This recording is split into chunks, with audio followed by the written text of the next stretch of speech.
Do you know conflict in workplace can be a good thing? Wait, what? Some may be surprised to hear that. When talk about conflict in workplace, we tend to immediately visualize a situation where people are arguing against and over each other, perhaps about which team should be responsible for a task or who should be getting a grant. Whatever that is, voices are high and fingers are pointed, but nobody seems to be listening. We all know that's bad, right? Argument like that tends to lead to no decision or no buy-in for any good decisions to be made.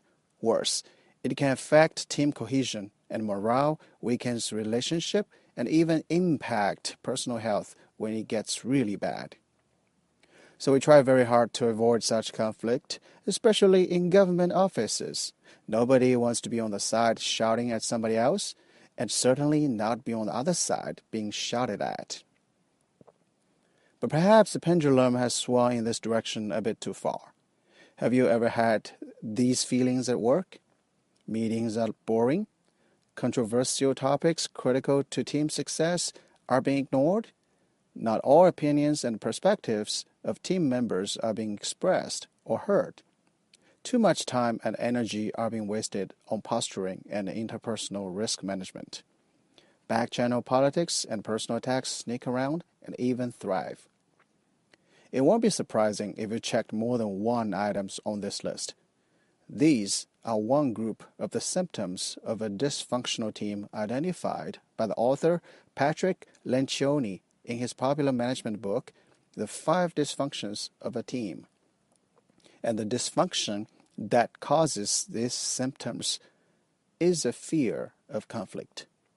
In fact, even in the recent Federal Viewpoint Survey, results show that there is a strong need for engaging appropriately in hard conversations or conflict to improve decisions, employee performance, and increase transparency of issues. So the problem we want to address here is not too much conflict. It is, on the contrary, the lack of conflict.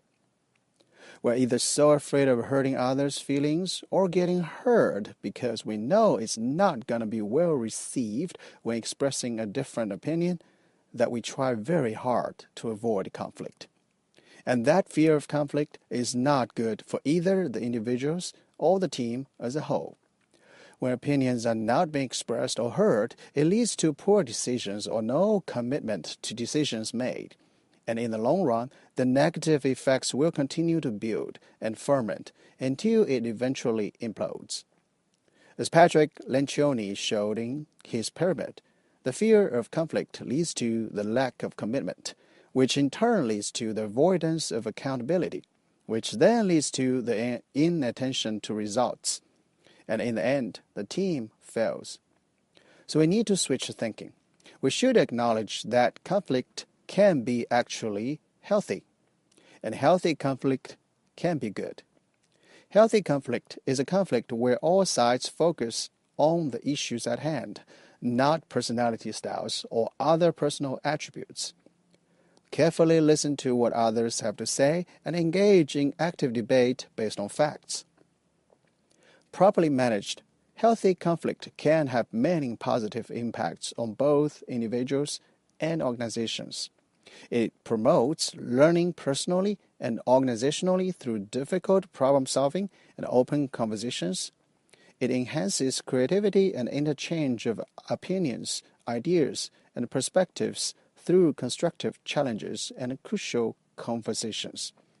It improves decisions by thoughtfully considering different views and various information, and it increases involvement in implementation through more invested individuals and mutual understanding, and it improves performance of employees, teams, and managers through the exposure and transparency of issues. You can say every conflict has within it the opportunity for positive change. We'd like to leave you with this notion that conflict can be productive and even necessary for both individuals and organizations. Constructive exploration of difference allows us for effective change and improved outcomes. But it's not always easy to engage in conflict situations when stakes are high, opinions vary, and emotions run strong. Recognizing detrimental behaviors, creating a safe and respectful environment, and staying in the dialogue can help. Then, use effective tools for engaging in healthy conflict to achieve desirable outcomes.